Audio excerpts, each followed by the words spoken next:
que Dios nos sorprende constantemente, siempre tiene una sorpresa para nuestra vida. Algo que yo digo muchas veces es que la disposición de nuestro corazón es la que tiene que buscar esa sorpresa de Dios para descubrir. Yo muchos años oré muchas veces para que Dios se manifestara en mi vida, y el problema no era que Dios no se manifestara, el problema era que yo no lo veía. Y un día orando solo en casa lloré, se me caían las lágrimas, digo, perdóname por todo lo hermoso que debe haber pasado al lado mío y que nunca lo vi. Y se perdió, no está, ya se fue. El tiempo es algo que no podemos detener. Entonces yo siempre que voy a la iglesia, voy esperando cosas del Señor, porque indudablemente Dios habla de muchas y de diferentes maneras. Habla a través de los hermanos, a través de la música, a través de los silencios de otros, de las actitudes, de los rostros. Debemos aprender a mirar a nuestro alrededor. Pero también debemos aprender cada día qué es lo que venimos a traer a la iglesia. Es el lugar de encuentro, es el lugar de entrega. Y muchas veces nosotros pensamos que venir a la iglesia es traer el diezmo, la presencia, porque me toca dirigir, cosas que uno hace, yo tengo que acomodar las sillas, tengo que abrir el templo. Muchas cosas a veces nos convocan, pero ¿qué es lo que yo traigo para entregarle al Señor?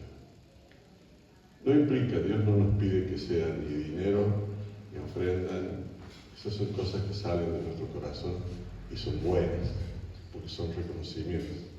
Quizás traigamos tristeza, quizás podamos traer un dolor, una insatisfacción, quizás podamos traerle a Él alguna circunstancia difícil que estamos viviendo en este día o en cualquier día. Traerla, porque una palabra de un hermano puede traer una luz a lo que yo estoy viviendo. Pero la disposición de nuestro corazón hacia la palabra de Dios es lo que marca la diferencia. No importa si soy un estudiante, intelectual, cuando estoy rodeado de tecnología y de gente joven, dinámica, yo tengo que tener la capacidad de saber colocar el sentir de Dios en mi corazón en la circunstancia que sea. Yo siempre digo que nunca debemos permitir que las circunstancias manejen nuestra vida. El único que tiene que manejar nuestra vida es Dios, y las circunstancias van a pasar a ser otra cosa. Algo de lo cual, tomado de la mano de Jesucristo, guiado por el Espíritu Santo, yo puedo manejar, puedo direccionar. Y Dios puede hacer con esas cosas lo que su voluntad quiera, porque es lo mejor que nos puede pasar. Es lo mejor. No hay nada que sea mejor que la voluntad de Dios manifestada en nuestra vida, en la de nuestros hijos y de los que están a nuestro alrededor. Jamás cometamos el error de pensar de que tenemos todo resuelto, de que nuestra vida, nuestra forma, nuestra manera de ver las cosas de Dios ya la tenemos liquidada. Es algo que yo lo manejo así. Nadie puede cometer ese error.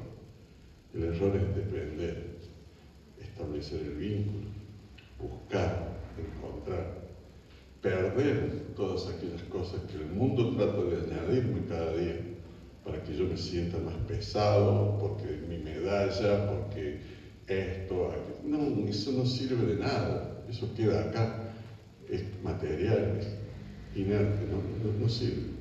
Es algo que nosotros debemos usar para vivir acorde a la voluntad de Dios en este mundo.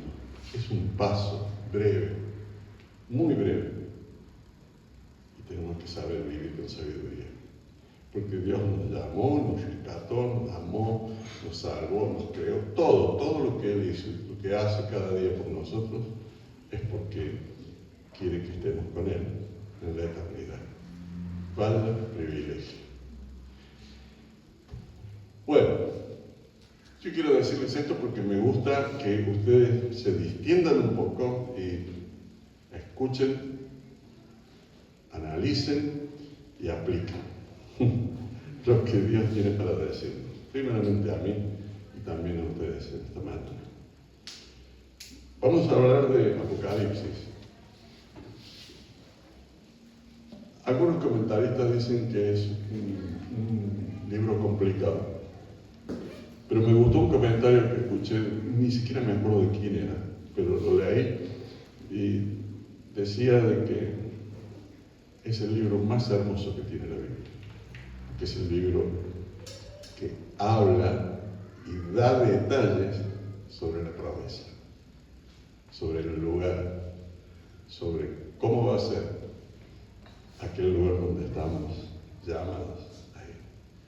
Acá lo encontramos, a mí me toca encontrarlo a Dios, a Jesucristo, hablando a través de Juan, cuando él le expresa, ya medio malhumorado me parece a mí, porque los términos, hay un término ahí, ustedes lo deben saber, el término "te vomitaré de mi boca" es bravo, pero algunos comentaristas hablan de este término como algo que no es tan literal como nosotros lo vemos, sino que se refiere que no te tendré en mi boca, o lo suavizar un poco.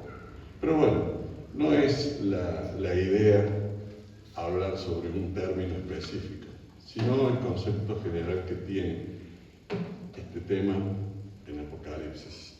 Vamos a leer Apocalipsis capítulo 3, desde el versículo 14 hasta el 21. Yo lo leo.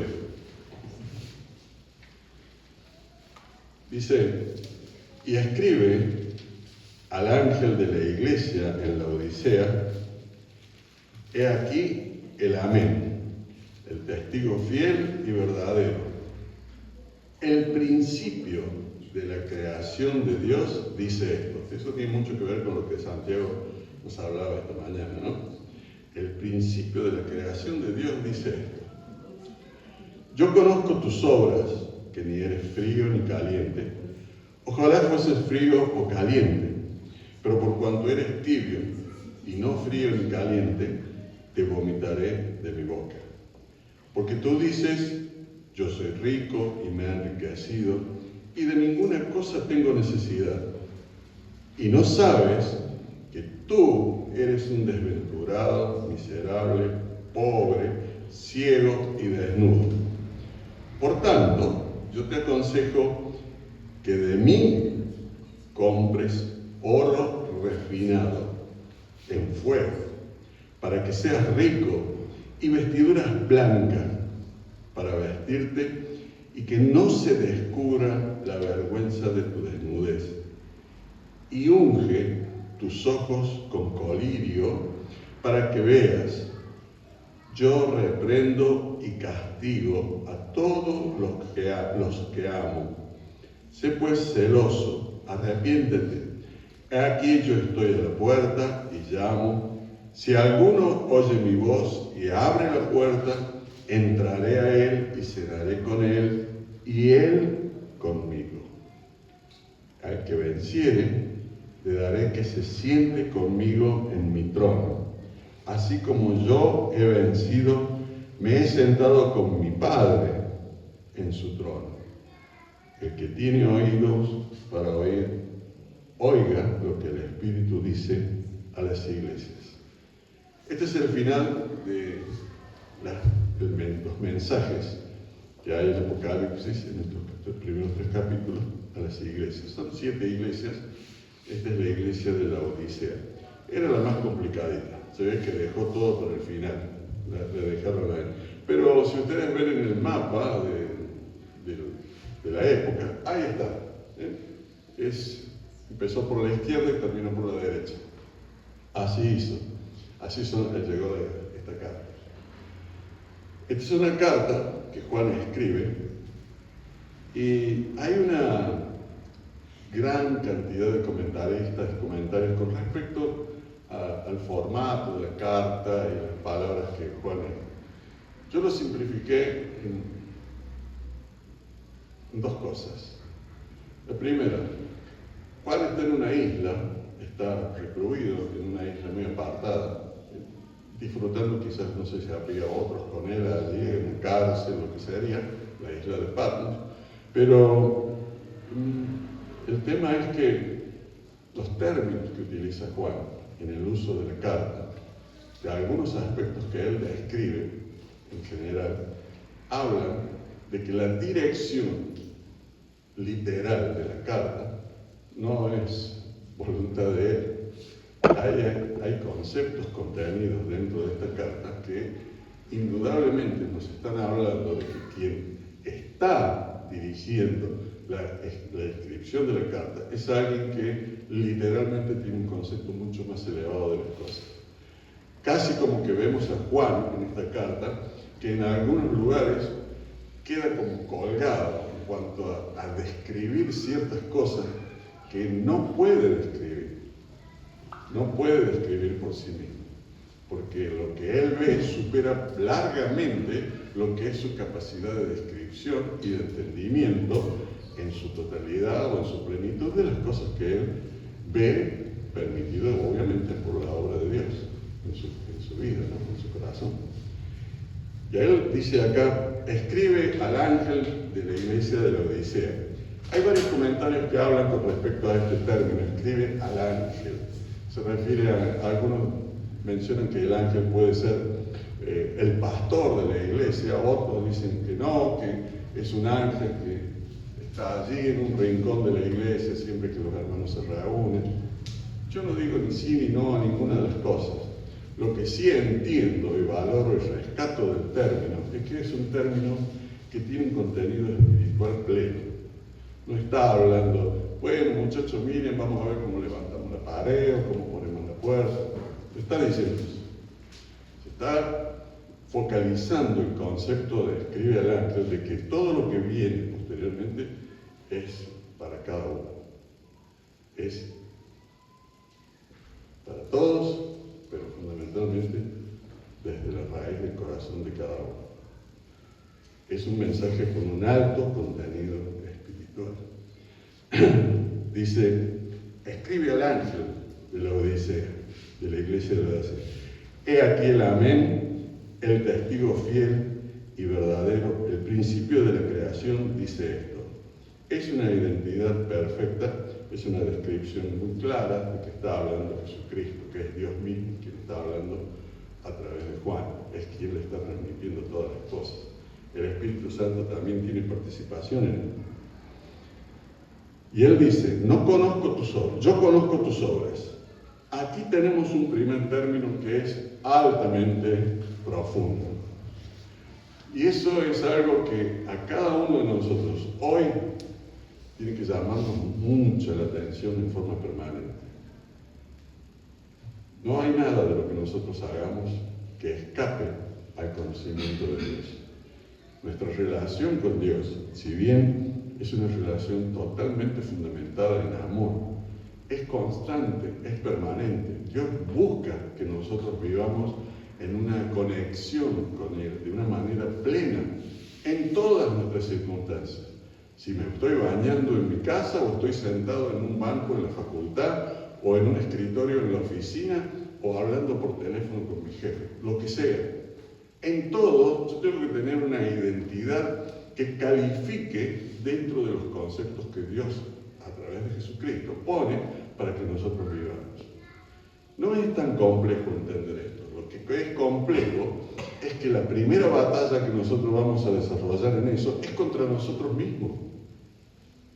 Yo le pongo un ejemplo a la gente algunas veces en Córdoba. Le digo, hermano, ¿qué ve usted cuando se mira al espejo? Claro, todo me mira y dice, este está loco. Si yo me miro al espejo me veo a mí. Está bien, usted se ve a usted. Pero nunca se miró a los ojos y empezó a pensar en usted cuando está frente al espejo. Diciendo, pero, ¿cómo puedo estar pasando esto? ¿Cómo yo puedo hacer estas cosas?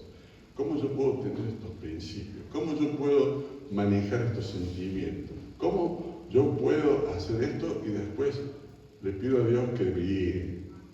Cuando la guía de Dios termine en mi oración, cuando el principio de actividad de mi vida desarrolla algo totalmente diferente a lo que yo pedí. Entonces hay una dualidad a la cual yo no me debo que prestar.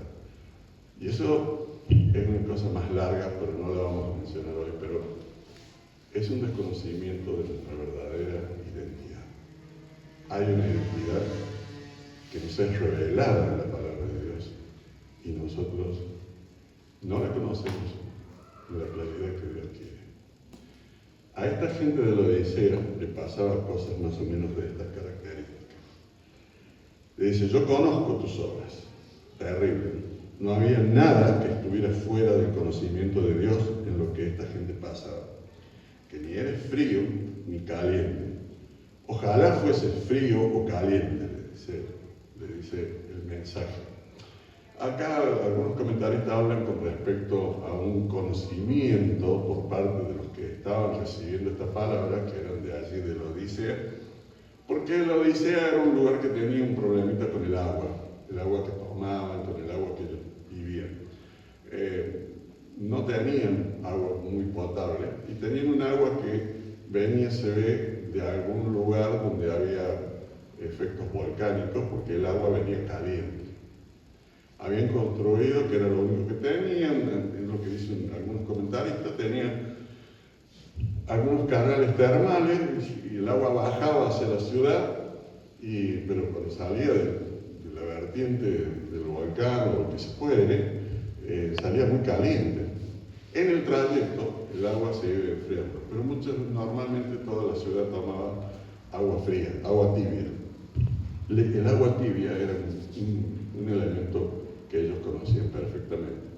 Por eso el término de Dios, cuando no eres ni frío ni caliente, podría haber usado otros conceptos para determinar esa dualidad de la cual está hablando, pero utiliza eso, evidentemente, porque calculo yo que les está hablando en algo que ellos conocían perfectamente. Le dice, no eres ni frío ni caliente. Dice, ojalá fuese frío.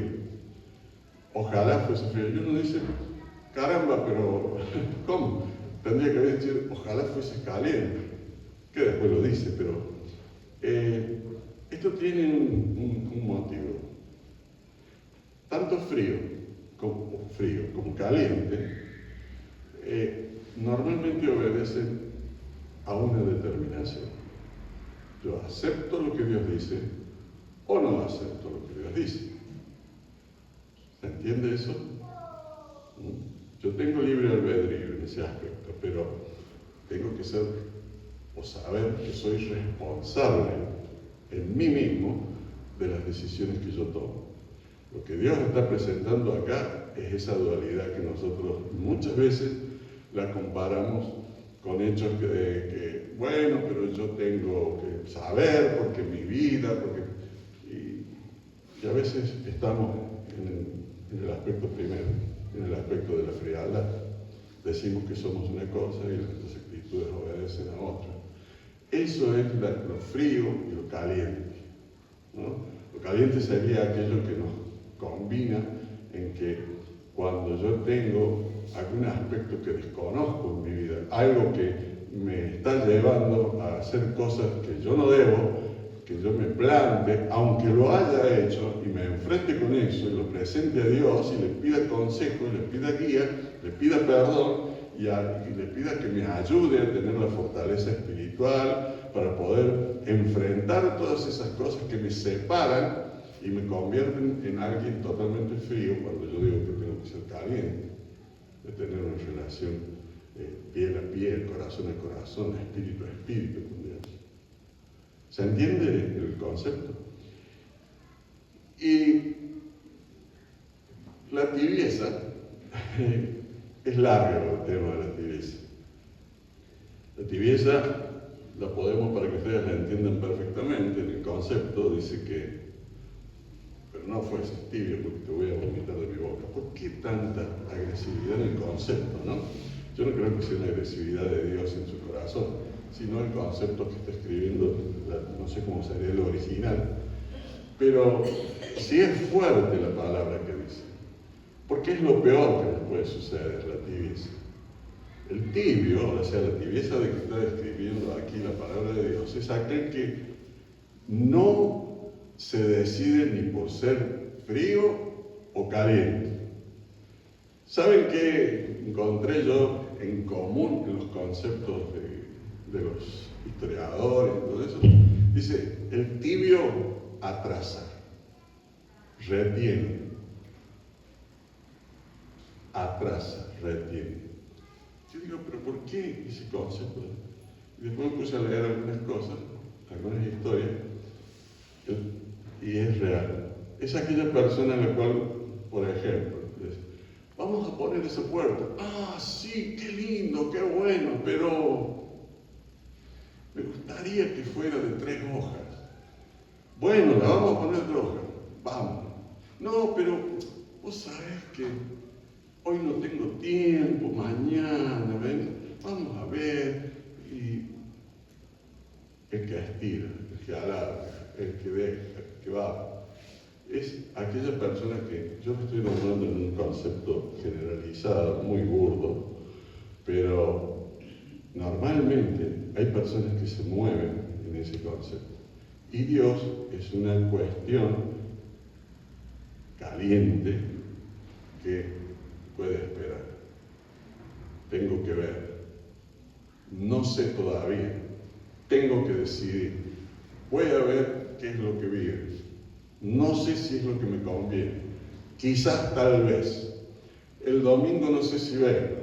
Y quizás pueda llegar a tener fiebre para venir al culto. No puedo cantar, pero vos sos un cantante profesional. Sí, pero vos sabés que mi garganta, pero podés dirigirlo. No, porque vos sabés que yo... Esa es la tibieza, la que es terrible en la obra de Dios y en la relación con Dios. Es aquella que retiene, que detiene, que es como que contaminar a veces y en algunos lugares se irradia y contamina. Por eso esa agresividad del concepto. No, puede ser frío, puede ser caliente, pero tibio no, por favor, porque ya eso es terrible. La decisión, cuando hablamos de Dios, es terminal, porque el estar con Dios es la promesa absoluta. El estar con Él en la eternidad es lo más absoluto que nosotros tenemos, porque todos los seres humanos tenemos un destino de eternidad.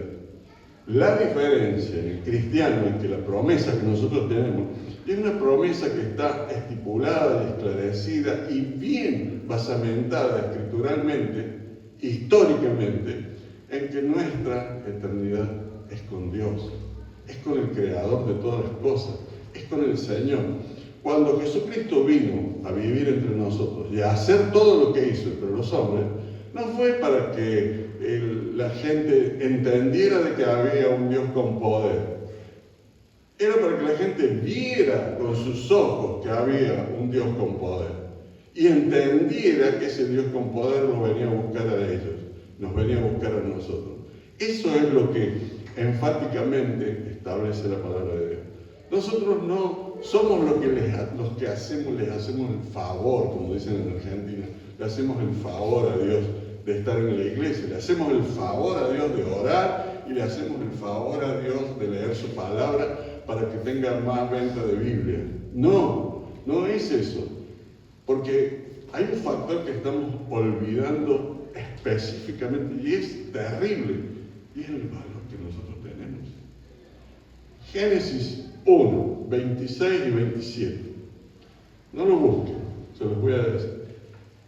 Y creó Dios al hombre a imagen ¿de quién? A imagen de Dios lo creó. Y después expresó, pues si ustedes leen los 2 primeros capítulos de Génesis, dice, hagamos al hombre a nuestra imagen, a nuestra semejanza, en la misma presencia de Cristo y del Espíritu Santo. Se desarrolla ese pequeño claustro, gran, gigantesco congreso que hubo ahí, donde establecieron las pautas de lo que nosotros íbamos a hacer. Y no nos crearon para que vayamos, como algunos dicen por ahí, a labrar el huerto. No necesitaban esclavos para que manejaran el yunque, ni mataran los animales o prepararan la cena. No, nos hizo a su imagen y a su semejanza. Yo creo que ese es un concepto extraordinario de nuestra identidad. Ayer hablaba con una persona que venía conmigo en el avión, desde, ¿dónde fue? Barcelona, desde Barcelona. Y yo le decía, pero la palabra de Dios busca una relación, que vos conozcas a alguien y te encuentres con él, descubras los valores que él tiene y todo lo que viene con él para ofrecerte a vos, que vos sos la que necesitas, porque vos sos la que estás descarriada, no sabes a dónde ir, tenés problemas, el mundo no te satisface. Pero claro, ¿cómo vas a satisfacer, le digo, al mundo? ¿Cómo el mundo te va a satisfacer a vos? Si fuiste creada con un espíritu de eternidad, ¿qué puede haber en este mundo que cubra esa necesidad? No hay nada. Podemos tener todo, y Pablo lo dice en otras palabras, refiriéndose al amor, pero está describiendo el estado natural en el que nosotros muchas veces morimos luchando, tratando de llenar algo que es imposible de llenar. No lo vamos a llenar nunca, ni con dinero, ni con fama, ni con honor, ni con orgullo. Nada, pueden hacer lo que quieran, pueden tener el mundo a sus pies, pero nunca van a poder llenar esa necesidad interior que cada uno tenemos, que solamente está para ser llenada por Dios, porque fuimos creados a su imagen y semejanza. No es un hecho que tengamos que decir, oh sí, ahora golpearnos la cabeza y pegarnos la cabeza contra la pared. Siempre, todos los días, es un tiempo donde debemos encontrarnos nosotros con Dios. Él entiende nuestros errores, nuestros pecados, entiende nuestras debilidades, en todo. Y creo que acá dice, yo conozco tus obras, tanto las buenas como las malas, como las pésimas. Todas las cosas, no hay nada que Él no sepa. Nada lo turba, porque Dios es amor. En ese concepto debemos basar un principio de relación constante y permanente, donde nos podamos encontrar. Pero ¿saben qué? Lo más hermoso de esto es que nos valoramos a nosotros mismos. Y empezamos a descubrir el valor que tenemos para Dios. Por cuanto eres tibio, dice, porque tú dices, yo soy rico y me he enriquecido y de ninguna cosa tengo necesidad. Es de lo que estamos hablando, ¿no? Y no sabe, a mí me alarma esto, dice, mire, y no sabes que tú eres un desventurado, miserable, pobre, ciego y desnudo. Yo creo que se le acaba todo el léxico para describir a alguien que lo podríamos denominar el peor perdedor de todos. Ciego, desnudo, un montón de cosas. A veces, nuestra forma de ver la relación con Dios nos lleva a esto, porque lo que le está hablando acá no es a un changarín o a alguien que está trabajando en el mercado, o a alguien que está revolviendo por ahí, o a un ladrón. No, está hablando a miembros de una iglesia. Entiendan el concepto de esto. Miembros de una iglesia que venían, abrían, bien vestidos, mostrando sus joyas, sus siervos en la puerta con los carritos, calculo yo, esperando a los que termine para llevarlos a su casa, a comer su banquete, con casas o píparas de alimento y cosas. Esa es la gente que está recibiendo esta palabra. Es una palabra directa de Dios, no tiene ninguna curva, es directa, no hace ningún recodo en ningún lado, pega en el centro del corazón. Porque tú dices, no es porque las circunstancias, por esto, por aquello, porque quizás, no. Tú dices que no necesito nada y de ninguna cosa tengo necesidad. Por tanto, dice, yo te aconsejo que de mí compres oro refinado. Ustedes me podrán decir, sí, es fácil decirlo, como quizás lo habrán dicho muchos de los que leyeron esta carta en aquella época. Pero entender eso es entender la calidad de lo que Dios ofrece. La calidad de lo que Dios ofrece. Según los comentaristas, el oro refinado es el oro más puro que podía haber en ese tiempo. Era lo más caro que podía existir en ese tiempo, que la gente de la iglesia de la Odisea podía tener acceso a esas cosas. Quizás muchos de ellos tendrían oro refinado en sus casas o en sus ropas o en sus vestimentas o en sus joyas, tendrían cosas hechas de oro refinado. Por eso les habla de estas cosas, porque ellos no desconocían el valor de lo que... Pero hay una palabra que es terrible. Dice,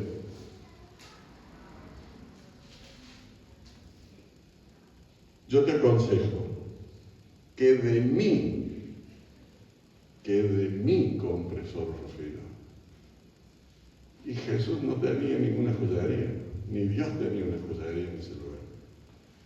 Que de mí compres oro refinado.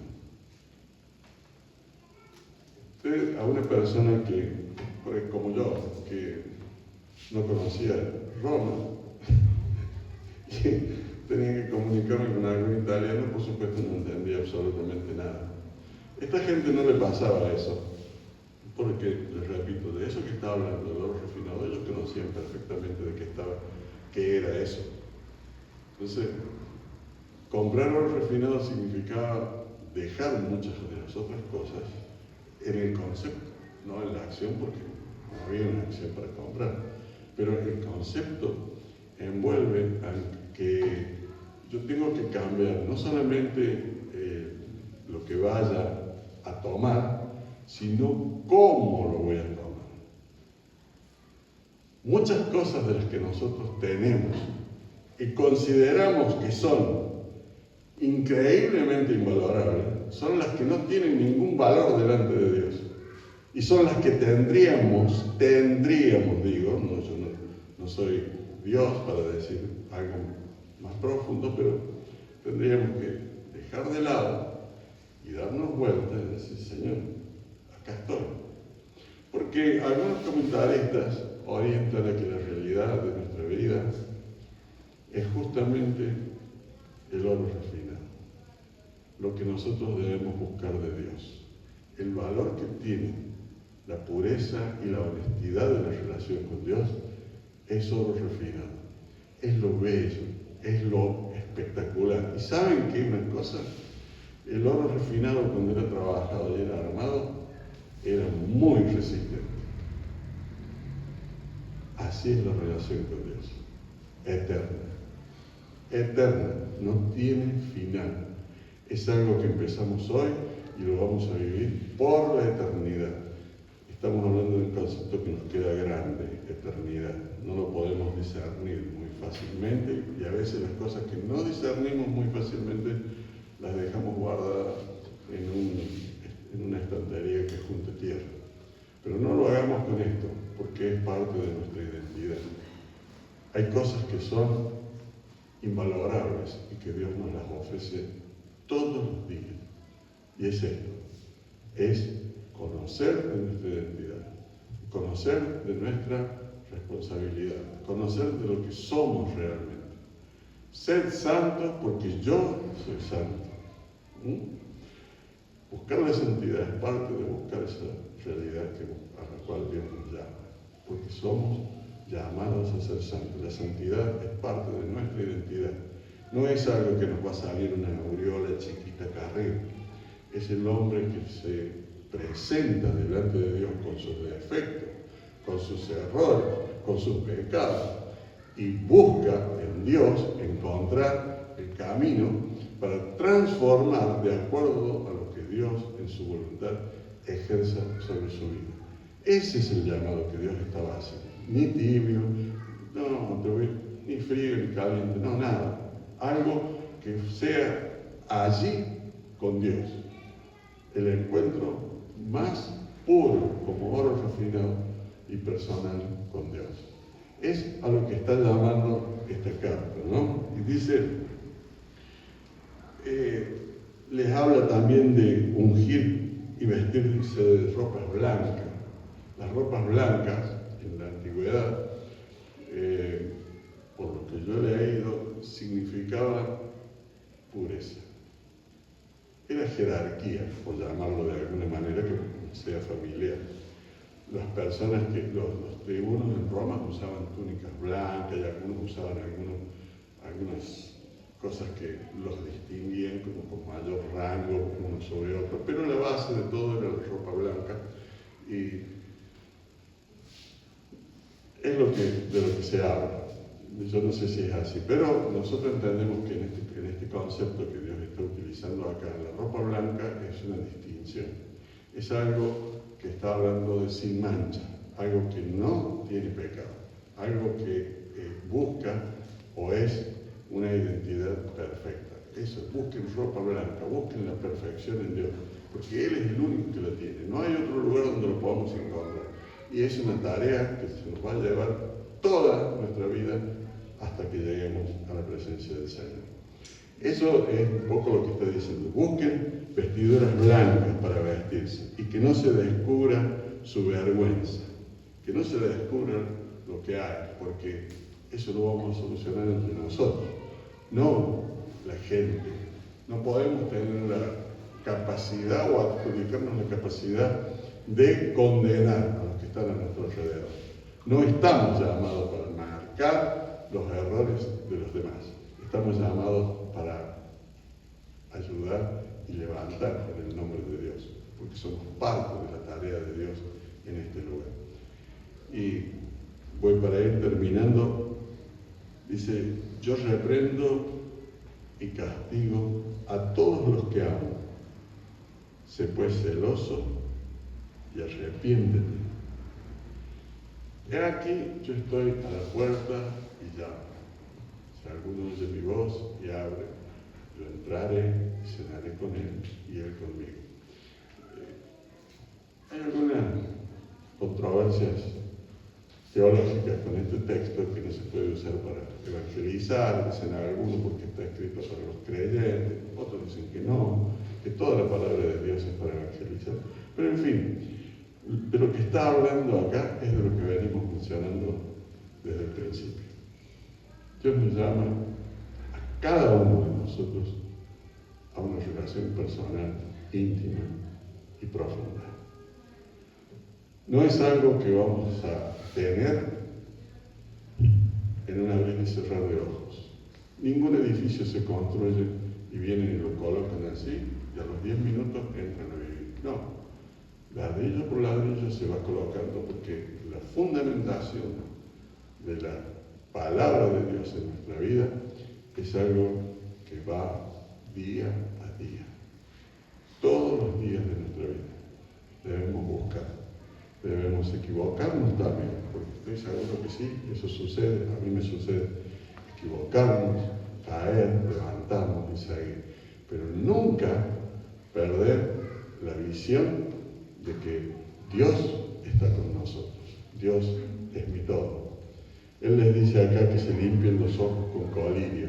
¿Sabe por qué le dice colirio? Porque ellos fabricaban ahí un ungüento para los ojos, eran famosos, ahí lo dice, que se llamaba, era colirio. Ellos lo fabricaban ahí, lo conocían perfectamente y era justamente como una crema o un líquido, no sé, para los ojos. Lo usaban para curarse los ojos.